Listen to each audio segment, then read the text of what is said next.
Funny story, I went and met up with someone from Cambridge to just chat about like what it's like. I'm trying to research. I'm going through all avenues. And Cambridge, in many ways, is quite similar to Oxford in some of the traditions, and some of them do cross over to Oxford. So what we're going to be doing now is I'm going to be chucking out to you some of these odd traditions that I've found at Oxford, and I'm welcome for you to throw out any I miss, because inevitably you will know more about it than I do. But I'm going to throw them out to you, and you just give me some context about if you know why or if you know what it is, more about it, that sort of thing. That would be great. Okay, go for it. So this is going to be good. This first one is something that a lot of collegiate universities, in my experience, do, and it's the sort of weekly college meals. But I think Oxford does it a little bit fancier than most, I'd say. So again, it's really difficult because each individual college does it differently. And so some colleges, at Oxford it's called a formal, that's what the meal is called. And basically a formal is where it's just a bit more of a set meal, like your meal is served to you, you pay for like 3 courses and you get bread and you get all of that jazz. But every college does it differently. So some colleges have formal like every weekday, but as long as students are wearing their gown, so Oxford has like gowns that you wear for exams, as long as you're wearing that, you could be wearing your joggers and it doesn't matter. Because a lot of colleges have got systems where you essentially have to eat in hall and you pay for it in advance. My college does it once a week on a Friday, but you have to get dressed up. It's like a smart thing, but you don't have to wear a gown. Some do it like where they have some casual ones, where it's like they have 2 in an evening, where they have like normal formal, which is where people, as I said, people just go in their joggers, and then they have like smart formal like a little bit later. So every college does it differently. But I love it personally. That's a lot of things. That's one of the things that I get a lot of hate for, is like, oh, you really like, why'd you go to this fancy dinner? But we pay like £12 for like a 3-course meal. You bring your own wine. It's bargain. And it's all candle lit, and you get to get all dressed up, and you sit with your friends, and you have a really nice dinner, and then you go to the bar and do karaoke afterwards. And it's a lovely Friday evening after a stressful week. So it sounds like a laugh. It's like a really, really fun great. Prees, basically. Yeah. We'd love to hear it. Right. This second one, you've sort of already mentioned it, but it's the gowns and the dressing up for exams, which blows my mind. Like, so Cambridge going on? Don't dress up anymore, I don't think. They voted to abolish it. But in Oxford, we have what's called subfusc, which means it's a Latin word, has some special Latin origin. But it basically is this sort of uniform almost that you wear when you're getting enrolled. There's like a ceremony when you get enrolled into the university, and you wear them for exams. I personally really like it because I get really stressed trying to pick what I'm wearing for exams, and I quite like the formality in a way.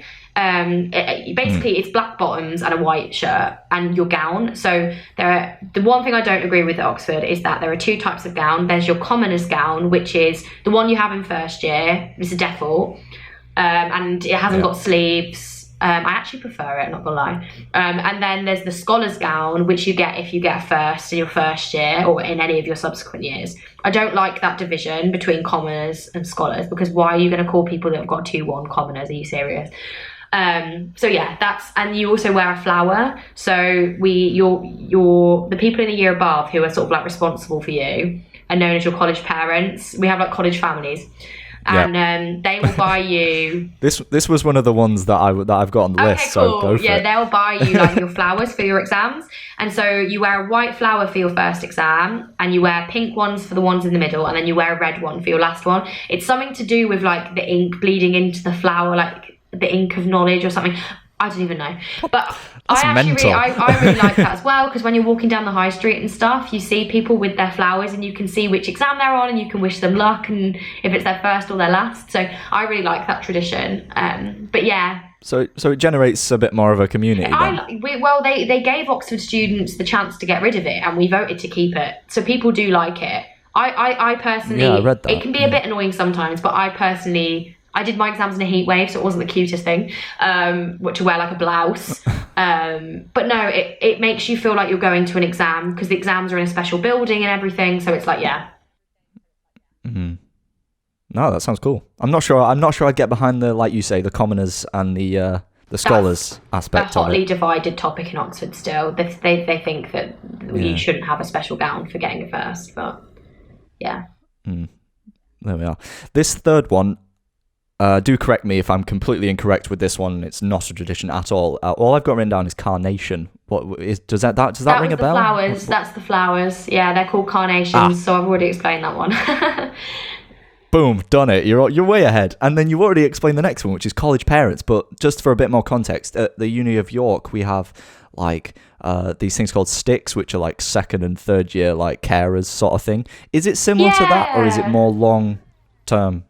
So basically, when you get to Oxford, you're assigned college parents. That doesn't necessarily have to be a mom and a dad. That can be like it can be like 3 moms. I had 3 moms. And Oxford, very progressive. Yeah, we're showcasing how progressive when it you is. first get there on, I think it's the first night you're there, they cook you dinner, and like they're just sort of people in a year above that have been there, done that, got the t-shirt. Most of the time they do your course or a similar course to you. And you also have college siblings, so it just gives you a little bit of like, just on the first day, like people in a year above that you know. Some people are closer to their college parents than others. I personally did not hear from my college parents after really the first term.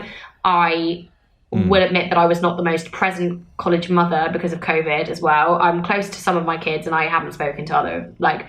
So you're a college parent? I have like 4 children, I think. I would say I'm really close to like one of them, and I talk to two others, and I don't really talk to the fourth one, but like that's just how it is. Like it's like the estranged fourth child. Some people want to get involved in that, some people don't. Like it's just a personal preference, but it just means that you've got like you also have college grandparents and things. You know, it's cute, it's nice. It's very interesting.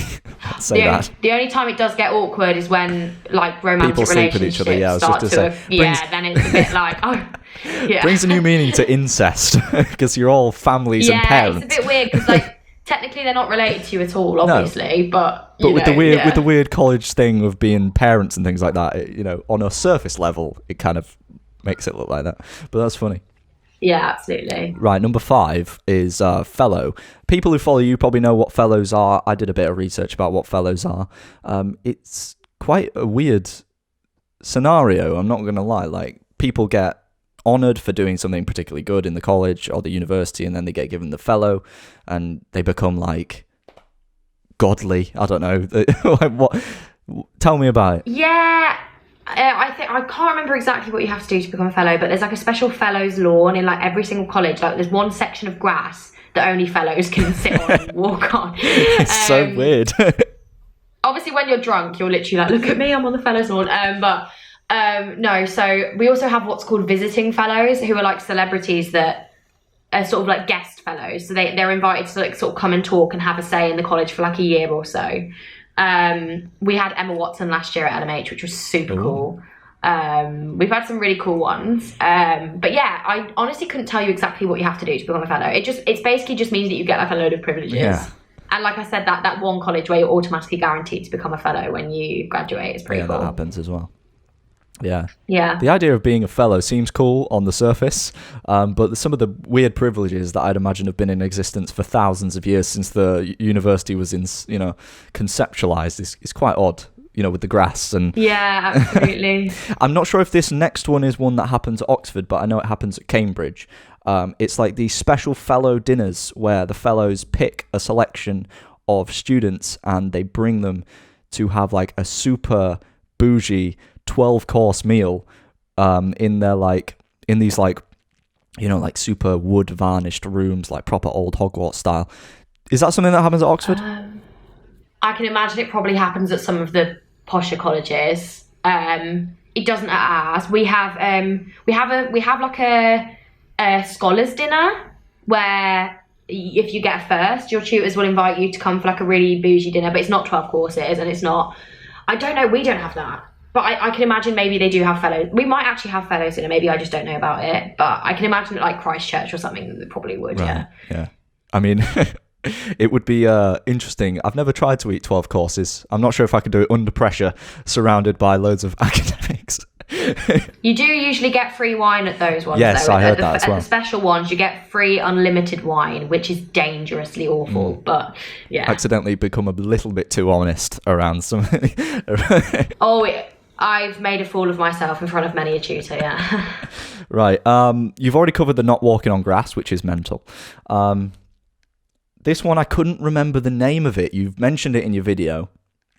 I couldn't remember the name of it because this was a few weeks ago, maybe months ago, actually, that I saw the video. It's post-exams when you finish, and it's like that spray down thing. What's it called? It's Trashing. There we go. Yeah, so trashing is... it's a really lovely tradition, actually. It's kind of like, so basically when you finish your exams, you come out of a certain entrance, like of the school. Like if you've still got more exams, you just go out the sort of back door. If you come out of your final exams, you come out of a certain entrance at the back of the exam schools, and all your friends will be waiting there for you. And they cover you in like shaving foam and confetti and glitter and just everything. Nowadays we try and be a bit more like eco-friendly about it. And you also tend to have like a big bottle of alcohol sprayed all over you, and sounds like a dream. Usually Lambrini. So they sprayed a bottle of Lambrini all over me, and they also bought me like a 2-litre bottle of Lambrini, which I finished on the walk back to college, which was awful. Oh my gosh, it was like 6 p.m. and I honestly couldn't see. I was so drunk. But I think as well because I hadn't really eaten that day because I was so nervous about my last exam. But it's really cool, and like your friends will come and take photos of you, and then we tend to go back and sort of get most of it off and then jump in the river as like a big final thing, which is really, really nice. It's a really, really lovely tradition, and you get some really cool photos out of it as well. I can't wait till my 4th year exams when we do it again. But I was the last person to finish out of all of my friends, which was absolutely miserable at the time. Because I started before all of them and I finished after all of them. Yep. But it meant that all my friends came and trashed me, which was really, really nice. Awesome. That sounds lovely. Does it get bigger and better in 4th year? Or is it just sort of a similar repetition? It's the same. Yeah, I think it's the same. Yeah, I think it's just so exciting to finish your exams, and it's also really fun to spray other people with shaving foam. With shaving foam. Yeah, I can imagine. Yeah. We need to do stuff like that at different unis. That's something that we could... It doesn't just have to be an Oxford tradition. That sounds like something I think it's really fun. I don't know why more places don't do it. It's really fun. Are there any traditions or like weird things that Oxford does that I've missed? We have so many that it would require a whole different podcast just dedicated to Oxford traditions. We have loads. A really wholesome one, which I think other places obviously celebrate May Day, but Oxford is like really big on May Day. Yeah. So on the 1st of May, you're supposed to go out clubbing on the 30 days in September, 30th of April. I had to do the little song in my head then to figure out when. And you're supposed to go out clubbing and like stay out all night, and then at 6 a.m. the Magdalen choir like sing from the tower, like the bell tower at like 6 a.m. and the sun's rising and like the whole of Oxford is there, and then there's like a big street parade, and then you go for brunch, and then you're supposed to just go straight to your lectures. I didn't manage to go out clubbing last year in 1st year because I was really just not doing very well at the time. And I'm really annoyed now because I won't be able to do it in 2nd year either. I couldn't do it in 2nd year because of COVID, and then in 4th year I'll have exams. So I'm sorry for making you have that realization. It's okay. I apologize. I think I'm not gonna lie. I might actually do it in 4th year because my exams aren't until the end of June, and I think that we have balls as well. Like each college has like a big ball. Yeah. Every 3 years, and as is in my 4th year, and it's like the 4th of May or something, and that's going to be like my last blast. Like that is the cut-off date for me having fun between then and my exams. So I think I might just make that week a bit of a crazy week where I'm just enjoying doing all of the chaos and then head down to do my exams. Yeah. It sounds more and more like Harry Potter every time you mention something new. It has its Harry Potter vibe. Yeah. It does, yeah. Do you ever look up and just like wonder whether you're living in some sort of like Charles Dickens novel or like a movie? It's weird because you do get used to it, but you have moments sometimes when like the sun hits the buildings at a certain angle or something where you're like, oh, this is really lovely. And I'm really sad, as I said, I've only got 1 more year left now. It goes so quickly. Yeah. Well, I hope not too quickly, and you can enjoy some of the moments while they happen. Because I'm gonna savour 4th year for all it is. Yeah. You're gonna graduate, and then it's gonna be like it's all downhill from there. No, I'm joking. Yeah, I mean, I'm excited to graduate. I've got like cool plans after I graduate, hopefully, if all goes well. But also, I'll miss Oxford for sure. Yeah. Inside out, like we've all been led astray. We've been standing on the outside and trying to find our friends, like we're all just castaways. Feel like we've been missing out.